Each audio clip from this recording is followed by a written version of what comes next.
So I'll introduce myself and then I'll let everyone else introduce themselves. I am a writer of romantic suspense and contemporary romance. I have 20-something books out. Lost track. Not as many as Georgia, but close. Right. And I write for Bold Strokes Books publisher. So, My name is Georgia Beers. I write traditional contemporary romance. I've been doing it for quite a while. I'm currently writing my 25th book right now. So yeah, I've been at this for a little while. And I am so happy to be here. This is my first ClexaCon, and I have had a fabulous time. You guys are amazing. The energy here is incredible. I can't wait till next year. So thanks for making it such a cool experience for me. I'm Laydin Michaels, and I write psychological thrillers for Bold Strokes Books. There's a little romance in there, too. They're not mysteries. You always know who my villain is, and because I want you to, because I'm good that way. Good hands.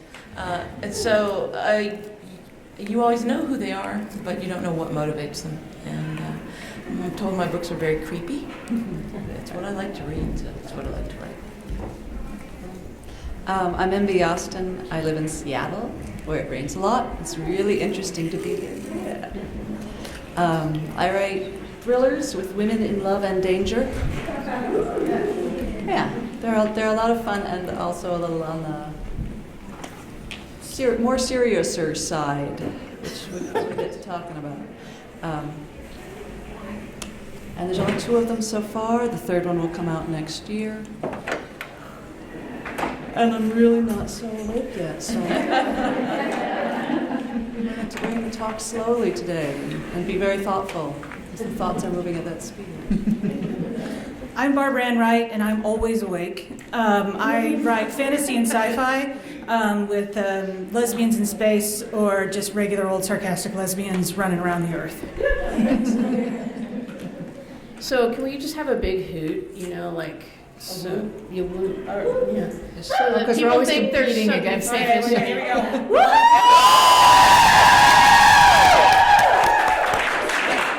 That'll get your adrenaline going.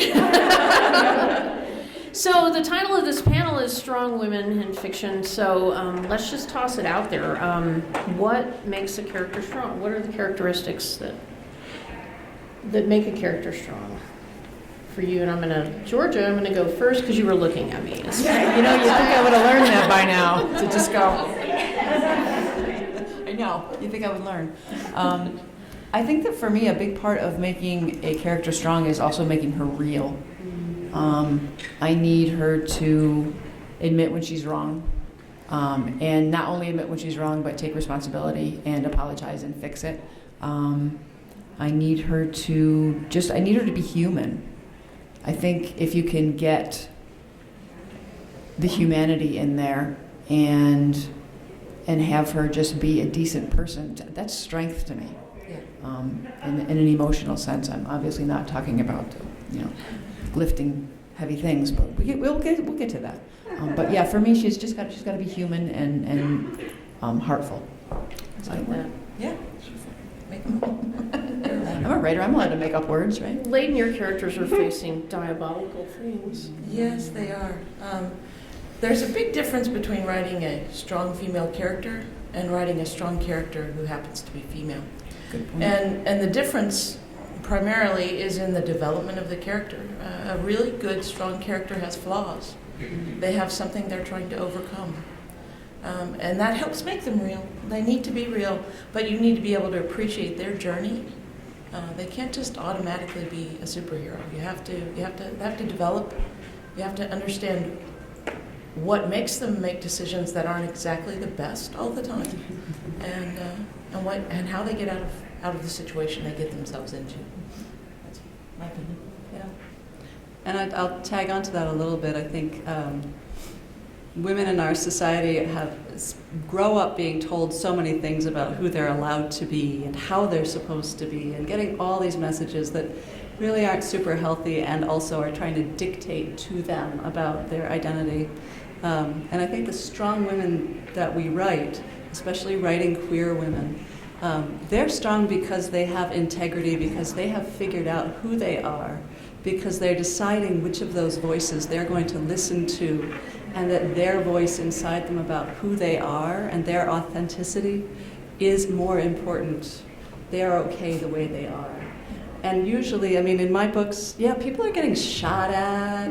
They're being, they're mafia, they're against real bad people and that sort of thing. But what makes them strong is not about how accurately they can shoot a gun, how well trained they are to be in a fight. It's really, the challenge in the plot line and the character development is about what it is that they're supposed to be doing that's challenging their sense of self, and whether they get to hold on to the integrity of the sense of self by the end of the book. How has that changed them as a person? It's all that shooting and stuff, and the romancing. That's all the part that gets them there. But the strength is in who they actually are. I used to think that strong characters were the ones who stabbed people a lot and often. So it's kind of where I started, and I still try to keep that in my books because that's very close to my heart. But I think.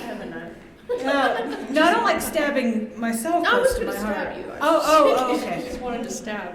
Yeah, Randomly. yeah. That's the raffle winner. I'll sign your stab wound. I think it's like perseverance. That's something I really admire. I mean, even if they crumble every once in a while and think, I can't make it through this, the fact that they do, I always think that's really good. That's a certain kind of strength I really admire. So yeah, I would add on to that everything you guys said, and then add on smart. I mean, there's nothing more attractive to me than intelligence, and I think coupled with that is the strength of your convictions. Being willing to, when you know something's right, when you know what the right answer is, standing by it in the face of other people who want you to believe something is not that way. So those are my characteristics that I'd add on. Mm-hmm. Should we do a quick drawing? We should. We should. Yeah. Okay, so I'm closing my eyes, all of them. And How many? okay, 558. Go see I'm so excited for you. 291. 558 291. You're safe. I will protect you from Barbara's pointy objects. And then let's do another one real quick. 558 333.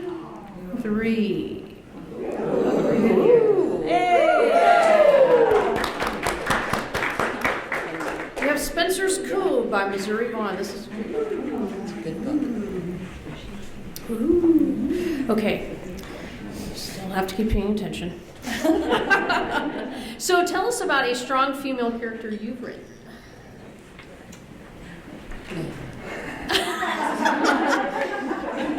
Anybody want to Trying to get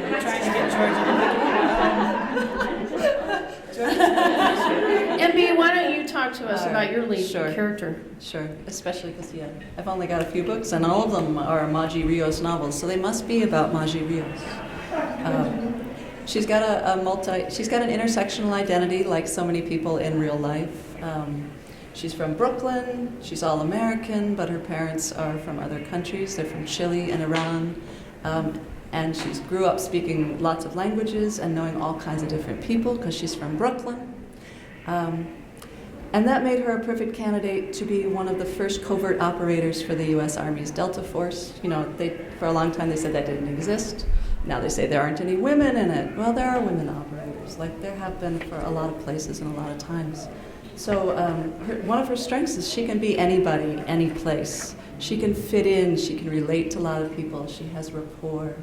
Her other strength is also really compassion and knowing how to do the right thing under a lot of different circumstances. So yeah, she's an action hero, but she's also like not on the assassin killing side, she's on the helping side, the going in, the saving, the rescuing side, the having to make hard decisions side. And also, I will only add, in all of her books, she thinks she's going on vacation. So, although she's in the army, they're not military thrillers, like she's not at war. The war is always coming to her wherever she happens to be. So she gets to go really fun, interesting places and eat a lot of great food. But also, there's the running and the shooting and the blowing things up. Some occasional sex. Occasional sex. Go for it, Georgia. I had trouble with this question because I find that many of my characters deal with internal issues that are very similar. And for me, by the end of the book, if they have either overcome that issue or at least come to understand that issue, then to me that's a strength. So I've had several characters who are seeking approval from parents or accepting the fact that they're not going to get it, and that's okay. I've had characters, it's interesting because once you write a lot of books, as you and I have, you start to see your own patterns. Yeah. And then you start to go, is that an issue for me? Am I seeking approval from a parent by any chance? And one of those issues is the idea that you're not quite good enough. It's a little bit of imposter syndrome. It's a little bit of insecurity. It's a little bit of crappy self-esteem. I got all three of those things in spades. So I find that a lot of my characters also deal with that. And if by the end of their book, to me, they are okay with themselves, then to me that's a strength. Absolutely. So I feel I can't really pinpoint a particular character because they all tend to go through some kind of a arc like that. Well, that kind of harkens back to what Laydin was saying about how it's the journey. Yes, exactly. So Laydin, And tossing that in. It's very smooth. Well, my favorite character that I've written, some people might not consider her the strongest character, but I do, and that's one of the leads in my first book, Forsaken. And she's a character who has really severe social anxiety, debilitating social anxiety, and she overcomes that and escapes from a serial killer. And but she never loses sense of who she is, and she's always trying to overcome that part of herself that is so limiting, and she does, so to a degree, and that's a good thing. She's my favorite character that I've written. Her name is Blake. Mine would have to be Cordelia Ross from the Godfall series. She is big and strong and muscly because she's a soldier, but a lot of times she finds herself having to comfort people or lead people in a way that's less military and more like, I'm going to help you through this sort of thing. And then she has to deal with a bunch of people who have these kind of superpowers like telepathy and stuff, or she calls it magical bullshit, that she has to deal with. And she's definitely my favorite character I've ever written, and I think the one who changed the most from what I thought was a strong character to what I now think is a strong character. So, just kind of dovetailing on that, my favorite character is Luca Bennett. She's my favorite. She's thank y'all, because that's my favorite set of books I've written is the Luca Bennett Bounty Hunter series, and she's a mess. I mean, she steals other people's Wi-Fi passwords. She eats their groceries. She barely washes her clothes. But She arrested a guy and ate his lunch in front of him. Yeah, she's a badass. when you're hungry, you're hungry. And so traditionally, she's strong in that she's always willing to plunge into something to protect someone, to apprehend someone. She doesn't think about any danger to herself.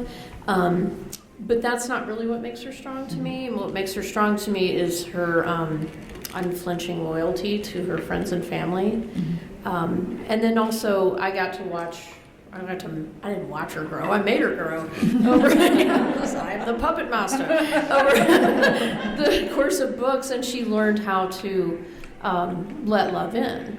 And I think I write a lot of suspense and mystery, but I'm primarily a romance writer. To me, the arc of the journey is how love can bring things into your life. And it did in her life, and I think that was her major strength, that she learned how to be a partner.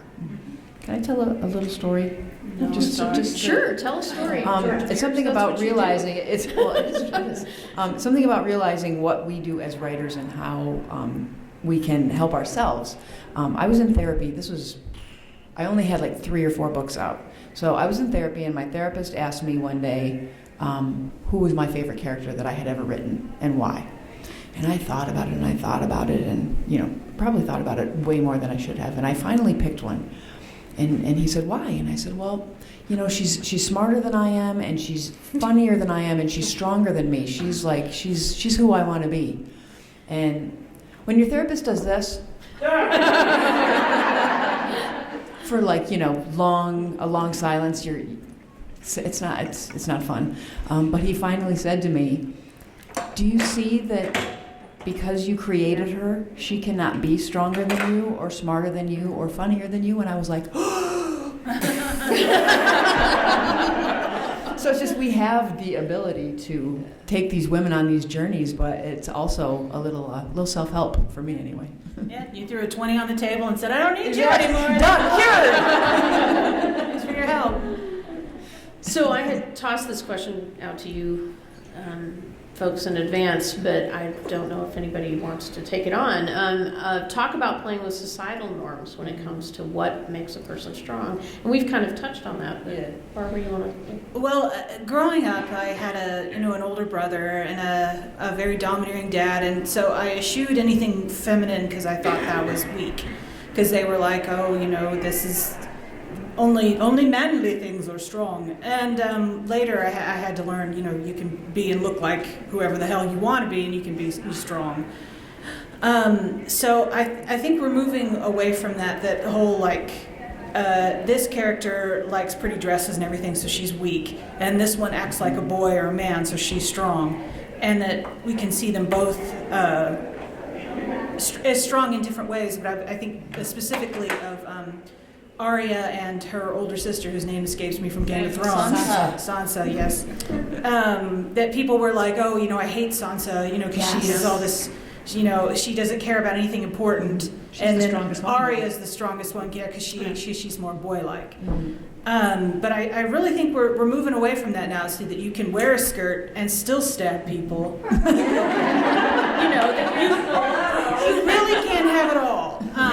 So that's something that I really like, that we're moving towards that. I like that.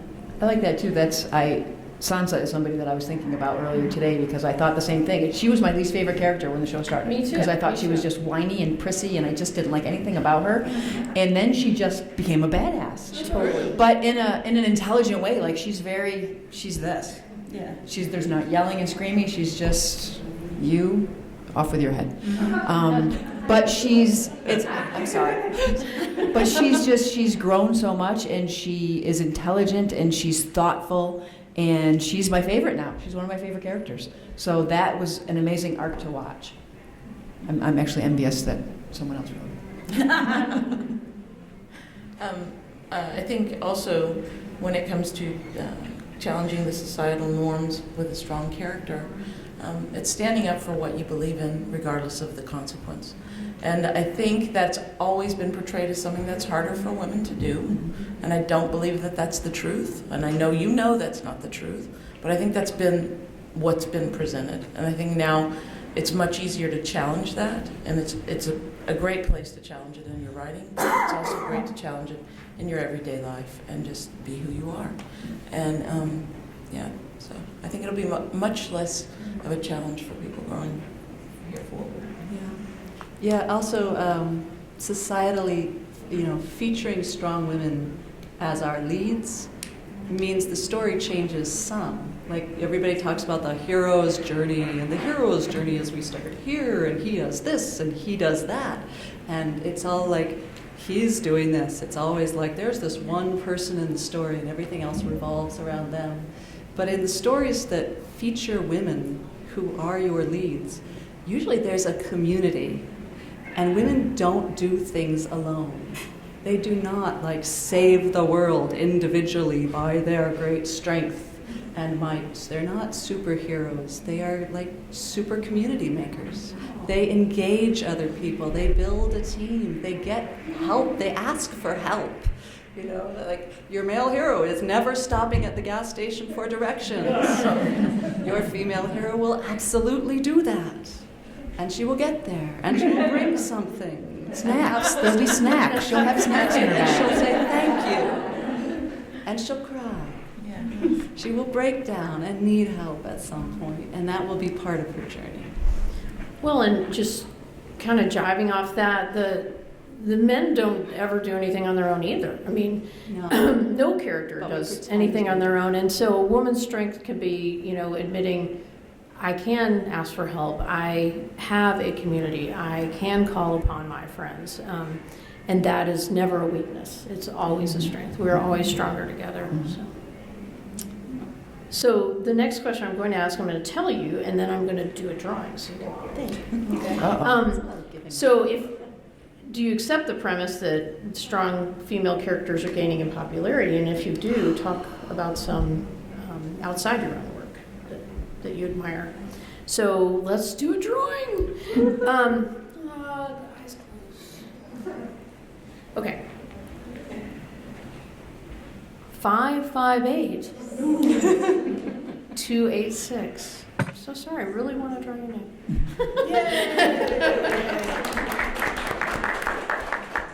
We have Change in Time by Robin Nix. Oh, it's really good. Yeah, it's a really good book. You shall go forth and enjoy. Okay.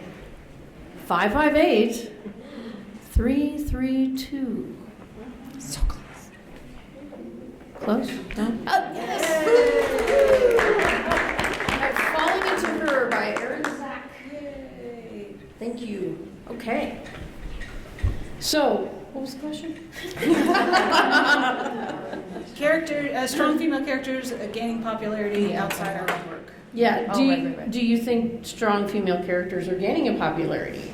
Absolutely. And if you do, Yeah. tell us about some that you enjoy, admire. I have a lot. You go first. It's just off the top of my head, Winona Earp, Van Helsing. What's her first name? I don't remember. The woman in Van Helsing. The women in Van Helsing. One of them's Scarlett. I remember that. But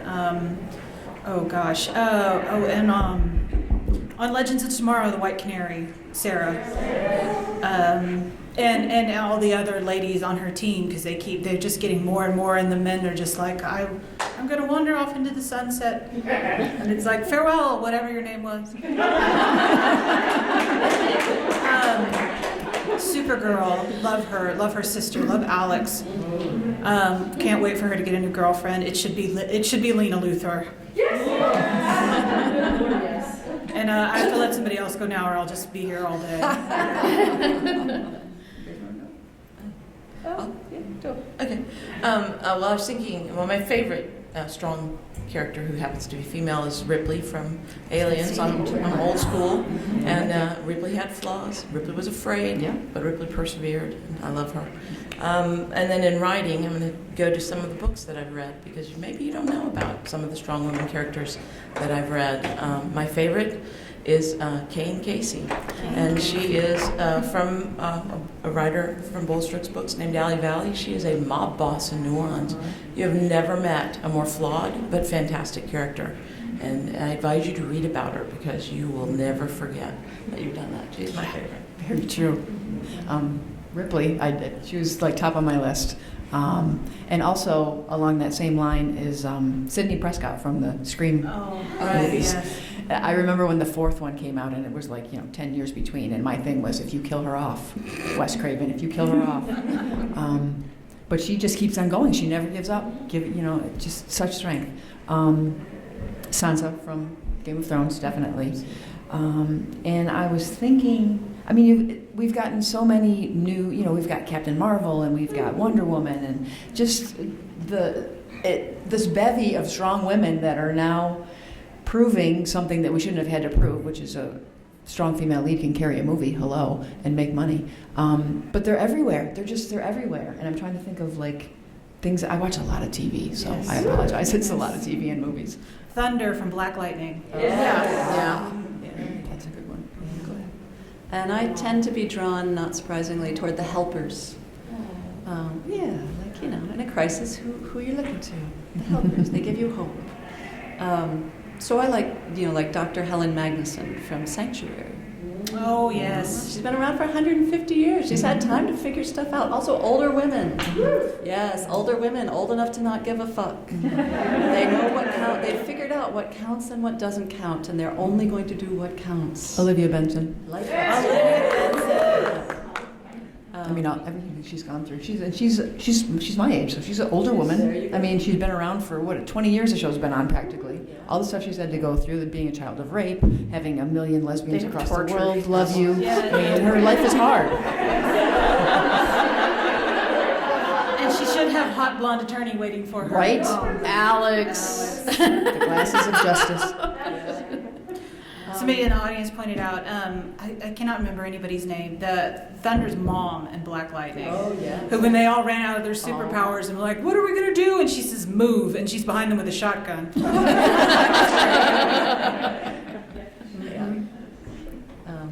And on the commercial side, is there popularity? Is there not popularity? It's really gratifying to see sort of the big ticket stuff getting made so that everybody can go to the movies theater and watch it.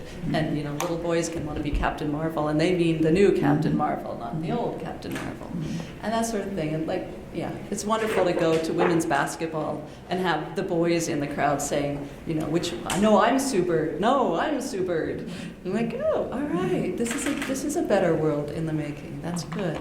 But also, we've got the world of we're a more democratized storytelling world now too, thanks to the internet and indie publishing and things like that.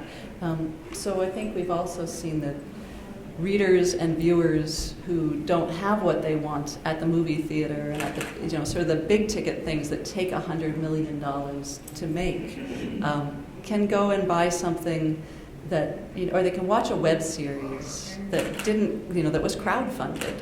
Instead, they can buy a book that is from a small niche publisher or was self-published or whatever. Those things are available now because there is a need, because we have always wanted stories that reflect who we really are. And those, it makes me happy that those are really accessible as well as the big ticket stuff. Emily Blunt's character in A Quiet Place. Oh, yes. Yes. Let's all give birth without making a single sound. Sure. There's a lot wrong with that statement. So I'll toss in a few. Mickey Knight's one of my favorite literary strong women. Meredith Grey, Grey's Anatomy. Yeah. Not everybody has still hung with that series, but when they killed off, McDreamy. Yeah. Sorry if I spoiled that for anyone. It's been years. But a lot of people said the series was then going to tank. And, the actress has been very outspoken about how they tried to put her with love interests over and over immediately. And she's like, no, that's not happening. Meredith's going to come into her own. And she's been, I think the show is better now. Yeah, and I was all about the romance arc, but I think the show is better now. Maggie and Carol on Walking Dead, those, just a few. Madison on Fear of the Walking Dead. You and I talked about Kinsey Millhone. Oh, Sue yeah. Grafton's Sue character, Grafton's, Kinsey Millhone. yeah. So, all the women in Black Panther. Yes. So let's open it up to all of you. Do you have questions for our fine panelists? Yes. And you kind of touched on it a little bit, but I think I was thinking along with it, about badass or whatever. As soon as I sat down, I was like, are we talking about strong characters or strong characterizations? Mm-hmm. And because you can write and deeply, and we already talked about flawed, but your character can be very vulnerable and if the characterization is strong, you can still connect or attach to somebody who's not considered a strong person or character. Right. I was sort of like, a lot of the characters that were mentioned, you know, Ripley's an exception because she's afraid. But, you know, superheroes, I love superheroes, they're all great. But also the same thing is like, do you have to be blowing shit up To be strong. to be strong? Right. And so that's kind of, I'm wondering what y'all think about that, you know, about strong characterization. Where you're writing somebody who's really the one cowering under the table, but the characterization is there, you care. I think, you know, they're cowering under the table, but they do the thing. You know, she's very afraid. She does it anyway. So it's like, feel your feelings, but do the thing anyway. And no, I think that's really great. So superheroes, you know, I like superheroes, but and then the times when they're vulnerable are the times when you really connect with the character, right? But no, I absolutely one of my I always said one of my favorite fight scenes to write is between two people who don't know what the hell they're doing, and they're not, you know, maybe not trying to kill each other, but they're just so angry and they're slapping and biting because they don't know what to do. No, I absolutely love that character, especially when she, you know, she does it anyway. The bullets are flying, but she's got a thing to do. She's not one of the people firing the guns, but by God, she's going to do it. I think one of the hardest things to do as a writer is to write that kind of a person and make it so that when she makes a horrible decision, your reader goes, oh my God, what are you doing? Yeah, I kind of get it. You know, like you understand why she makes the missteps that she makes. And it just, going back to my saying that strength is being human. Right. So I think if you can have her make human mistakes and have your reader identify with those mistakes and understand that maybe your reader would have made the same choice, I think then you've done your job. Yeah, I agree.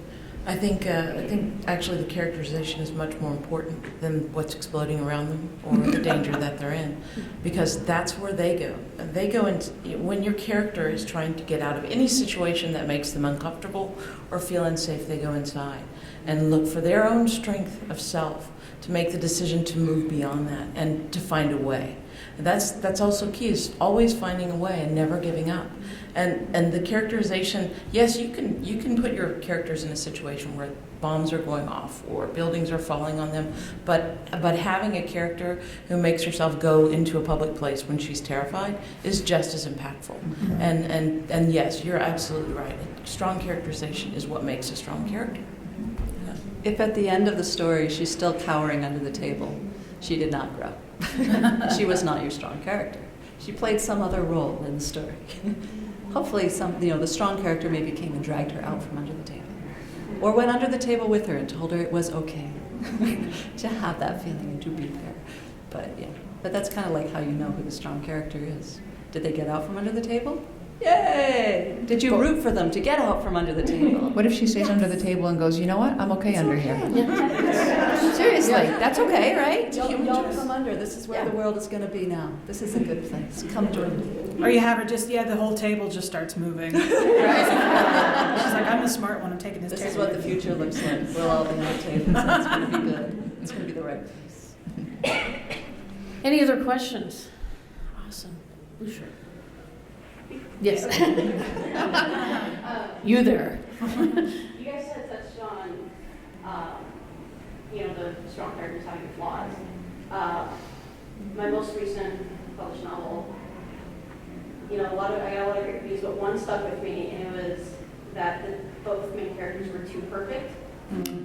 That's and a I was common like- one. And I went, crap, that is totally accurate. So you fall in love with these characters, you're writing them.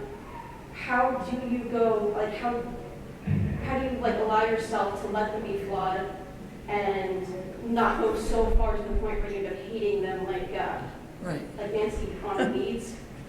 It's just so flawed, you're not even rooting for her anymore. Right. So how do you kind of balance like that? How do you kind of walk that line? It's not easy. That's not an easy thing to do. You definitely do a lot of it in the backstory of the character. So their past is is often where you find the source of their flaws. And you can find that in literature, you can find that in current, modern, strong female characters. But what you don't want is a character who's never been challenged and never had to overcome something and doesn't have to deal with something that is part of them on a daily basis that keeps them from being the best that they can be. That helps them make choices that aren't always the best. Those are the important things. Have your character make a decision that makes the consequence of that decision totally the opposite of what they expected. And there you have a character flaw. That's going to develop your character and give them more life because they're going to grow from that. If your character has no flaws, they have no room for growth because they're already in a place where there's nothing that can challenge who they are. The whole journey of a character is taking your character from the place that they are and the things that are challenging them to the place where they've overcome them or learned to live with them or found someone who balances them. And that's what makes your story interesting. So you've got to do that. You've got to, and it's not easy to balance the good and the bad. I mean, I have a lot of people who tell me they cannot stand one of the leads in almost every book I write. And it's like, I almost got it, but I tell you, those women are flawed. And that's part of the reason that that happens. But it's worth writing them to me. To me, they make the book what the book is. So. I think it's okay to sometimes not like your characters. I mean, I have days where I'm grumpy and surly or depressed, and No. I hide it well. And on those days, I'm not happy with myself. You know, I'm like, I wouldn't want to hang out with me today, but I have to because I'm in here. But I think sometimes if you have your character act like an asshole, and you're like, I don't like this person right now, that's fine, because then your other characters, they're going to be thinking, you know, why are you an asshole? And then that person's going to have to deal with the fact that they were nasty and they said something they shouldn't have said, you know, and that's going to stick with them. So I think that's fine if you're occasionally like, okay, right now I'm not happy with you, you know, you're not acting like a good person. And also, if your reader can empathize with why that person is a mess or unpleasant or hard on themselves, or can like yell at the screen and say, "No, don't do that," you know, because they feel a connection to the character. I mean, I came up before noveling and screenwriting, and so I'm all like about Save the Cat, for those of you who have done screenwriting stuff. And it's all like, first make your character do something, you know, some small heroic thing. So we know that this is a good person, we're going to like them. Now you can now you've established that they're competent, and we like competent people. And then you can show what kind of a mess they are.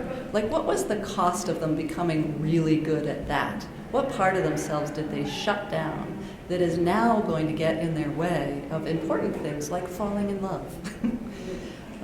And then you're along for the journey, and they're a really mixed bag. And the stuff that is bad about them and flawed about them is stuff you recognize that you have seen either in yourself or in other people you know, and you're like, get over it, come on. And by the end of the book, you're like, oh, thank God they got over it. Thank God they moved past that. Thank God they grew. And then it's satisfying. Well, and that's, it makes them relatable. You know, I mean, it's fun to see perfect people and all that, but at some point it becomes like, I have no affinity with these people. You know, I mean, you might be perfect, I don't know. I cannot. I mean, I've been told on multiple occasions. That you're perfect. Well, then you're going to have to observe the populace at large. Yes. Why would you know? Good one. So we had another question. Yes, you touched on this earlier, but for those of us that know some of your works but don't know the name of every book, sorry. Your favorite strong characters, if you wouldn't mind giving the names of the books, because I don't read them, but I find them. Absolutely. I'll start. So Luca Bennett's series starts with Slingshot, Battle Axe, Switchblade. There might be a theme here. Switchblade, Exactly. yes. Mine was Paladins of the Stormlord is the name of the book. It's the first book in the Godfall series. Yeah. Mm-hmm. Just pick one. I know. Yeah. Just, you know, you got 25. And mine are all standalones. I have like one small series, but they're mostly standalone. So I would say there's Blend. That's a wine book if you like wine. The Shape of You takes place in a gym. Yeah, sorry about that. Calendar Girl is an office romance, which I am a giant sucker for. And the do-over. Pardon me? Oh, the new one is the do-over, which is... Yes, you can recommend whatever you want. White bread. Olive oil and white bread. It's about a long-term couple. Yeah. Yeah. And the new one is called The Do-Over, which is about two women who went to high school together and meet up 15 years later. They didn't like each other in high school. And my character that is my favorite is Blake from Forsaken. The book is called Forsaken. I have 4 books with Bold Strokes, and they're all standalone. I'm guessing. You're guessing that Maji is, but the secret really strong woman is the woman she falls in love with, which is Dr. Rose DeStefano. All of these books are available in the dealer's room. Just saying. Just putting that out there. Yeah. So, please ask us a question. It's a little self-serving question. Is it, did you win the raffle? No. That's just mean. That's mean, Carsen. Sorry. Here's my number, so you're just going to pretend no. I'm a professional audiobook narrator. Fantastic. Do you have audiobooks? And if you do, how do you go about like choosing the person? And how do I get in that audition? Because that is self-serving. No worries, I'll Carsen's field gotta take this that one. So Bold Strokes Books does produce a lot of titles in audio. We're coming out with more all the time. They're working on bringing them out simultaneously with the book, and they're also going back through the back catalog, which there's quite a few books. They started out by doing them with Audible, and Audible chose the narrators. Now Bold Strokes, the publishers, choosing the narrators. They use ACX platform, which is the production arm of Audible. And so if you're on ACX, you can look for Bold Strokes. They put up their audition chapters. Awesome. Right. Awesome. Georgia, you did awesome. Thank you. Thank you very much. Yeah, that was rough. How many days new were respect, you like new respect for somebody in who a does that. tiny closet with? 7? Wow. No, 9. It's Wow. a lot, yeah. 9 days. It's a in lot of tiny work. little I room, can't even imagine. like a veal. It's a good audiobook narrator is going to take like 2.5 hours per one finished hour, like in the booth. Like the super fast ones are like 1.5, but every time you mess up, you have to go back and like re-record, and then that's if you don't do the editing. If you do the editing, they say it's 5 hours to 1 hour. And so it's insane. It's so much fun. So you should grow with characters, especially if you get like a series and stuff, and it's so much fun. I love it. So Awesome. Any other questions? Awesome. Starting from scratch. It's a great book. Thank you. Thank you. Great. Yes. Yes. I am not. No, but there was a point in my life when I lived on Illinois Street, so I was Georgia on Illinois Street in New York.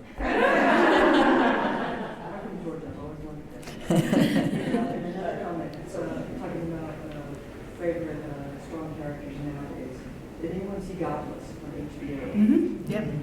Those characters blew me away. I've never seen female characters like that. Wow. Great. Yes. I do. I do. I was sort of curious about it. It's hilarious. Thank you. How did that come to be? Did y'all hear that? Georgia has a video on her website, and it's basically her just loafing around. It's called A Day in the Life of a Romance Writer, and it's a tongue-in-cheek take on what I do all day long, like eat goldfish crackers and watch Law and Order and dance with my dog, stare out the window, spy on my neighbors. That came about, I think it was just an idea I had, and a friend of mine had gotten a new video camera and was kind of messing around with stuff, and I was like, let's just see what we can do. And she did all the editing. It's not done professionally. It's just a friend who did it for me. But people really, really got a kick out of it. So I'm kind of proud of it. Trying out the love sequels. Well, but that's a legitimate thing when you're Oh, yeah. writing a love scene. It's like, okay, in this position, could she reach her there? Barbie dolls. I mean, does she need to have Gumby arms to do this kind of thing? not all authors do that. Right. I have a friend. Reading and I'm like, Yes. I don't think That's called a head tilter. That's what my friend said. If I'm reading it and I end up going, then something's wrong. I was part of a writing group one time, and we all just traded chapters and then sort of critiqued each other, and somebody had a really complicated sex scene. So when we met up next time, everybody had tried to draw it.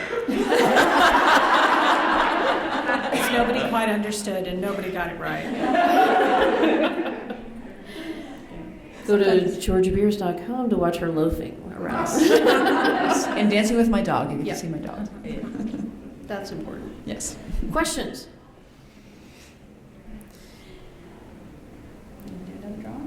I'm going to do another drawing, and then I'm going to quiz you. There will be a quiz. Is there a lightning round? There might be. All right. So 558 294.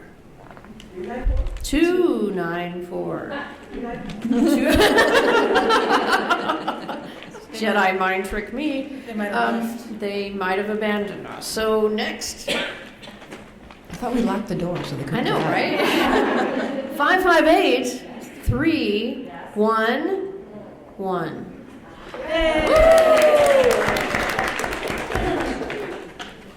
I present to you Alex Black's The Outcast. That's a good book. You can enjoy that. Comes recommended by Barbara Ann Wright. I draw again now. I say to you 558 296.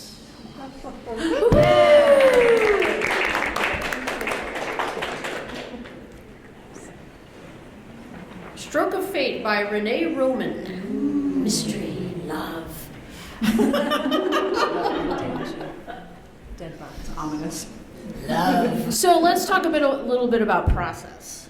So you're creating a strong character. Do you just, what are some steps that go into the composition of this character? Do you plan it all up front? Do you just kind of take a character and throw some stuff at them and see how they react? Is this a quiz? This is not a quiz, but this is an actual question. Okay. I do a really in-depth character study before I start writing my book so that I know what flaws I'm going to put into that character and what positive character traits and what negative character traits this person's going to have, where they came from, who influenced them in their youth. And I should do that. Yeah. It makes writing so much easier. That's what I do. I do not do that. But I usually have an idea in my head of what kind of a person she is. I know what the big conflict is going to be in the book, so I can develop her quirks and things around that. But I talked about this in the last panel that I did. I started out as I'm very organized, and I like things to be where I know where they are. And I started out that way with my writing, and then I get antsy to just write, so I stop with the organization and I just start writing. And I have written myself into a very difficult corner more than once. But I'm finding as time has gone on and I've gotten used to this job and I kind of know what I need to do, I'm finding it's gotten a little easier to just trust myself with the character. So while I have an idea in my head of what kind of a person she is, I don't necessarily have her completely fleshed out. That kind of happens as we go, which is why I cannot write out of order. I write from start to finish. I know a lot of people will jump ahead and write this scene and then come back over here. Because I don't know my characters that well, I kind of grow with them as we go. So we go from start to finish. All these answers are so helpful. Nobody's like, first I get drunk. First I find a dummy and I stab it 7 times. Not 8, not 6. I like to work backwards from where I want the plot to be. So I'm writing a book now, and I've got the character. She's a witch, and in the world that she's in, witches are hunted. So she lives way out in the middle of nowhere and runs like a secret underground witch society.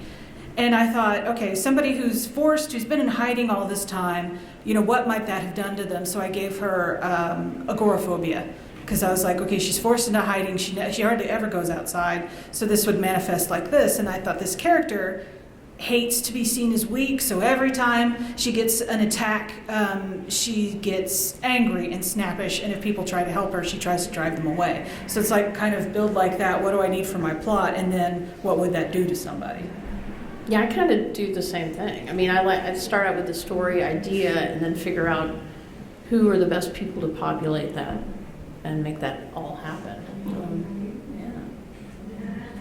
And I used to write out a lot more. Like Georgia, I used to write out a lot more lists and characterizations, but No, I just, you end up crossing stuff off because you're kind of like, well, Yeah, they're not no, doing that that. didn't- They're not doing that. That person got stabbed. no longer have to remember. I'm going to take this pen. No, I'm a stabbing pen. There's a little blood on there. All right, let's do a quick speed round. I'm just going to give you a choice of two things, and you tell me which one. Okay, which end are you going to start? I'm going to start with NB. I'm going to be coffee or tea. Coffee. Yes, no, tea. Maybe I wasn't clear. You get to pick one thing. I'm not supposed to have coffee, so first I have tea in the morning, and then later in the day I'm like, I really want This is not a Lightning speed round round. anymore. All right, Laydin. Okay, I had coffee. Same question. Coffee. Tea. Cake.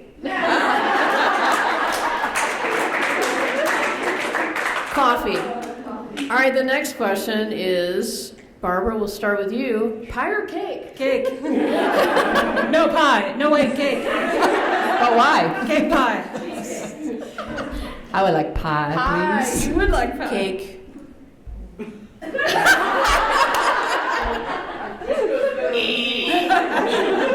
Cake with coffee. No, wait. All right, I'm going to pick pie.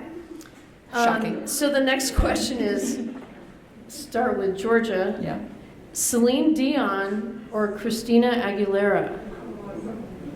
Celine. Yes. Dating myself a little bit. A But little. yeah. I love Christina as well. That's okay. No.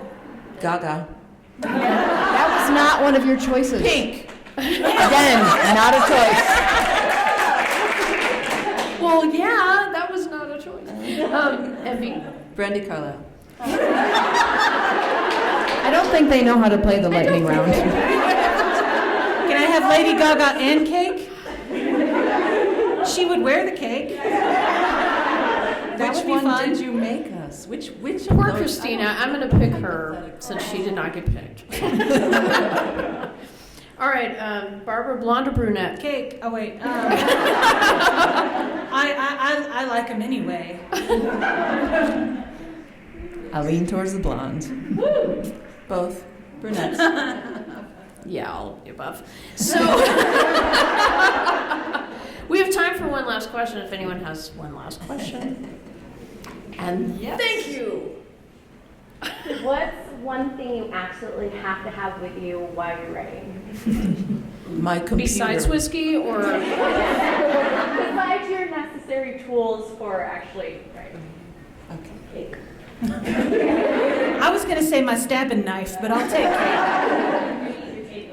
No, I've gotten to the point where if I don't have my cat sleeping with me, I actually write slower. And I don't know why this is, but something about seeing her right there, I like that. I have the same issue with my dog, and I also need my glasses. I need to have my arcs drawn out on the wall in front of me. I know I'm boring, but You're making the rest of us look so bad. do it. I gotta do I'm going to go erase your whiteboard. I do have a whiteboard, but it. It's actually paper Oh. written in ink. And as it all comes back to food, snacks. Snacks. If I'm gonna sit my ass in a chair and stay there, I need snacks. Can't Because have otherwise, snacks. I'm gonna get up and get up and get up and get up and get up. day in the life of a romance writer. That's what I do. Snacks. The cat would take the snacks if I They tried are that. Yeah, my dog sleeps near me when I'm writing, and I have to, if I have a snack, I have to be very, like, I have It can't be in a background, to make noises so she doesn't hear the snack opening. Well, I'd like to thank all of you for being here. I really appreciate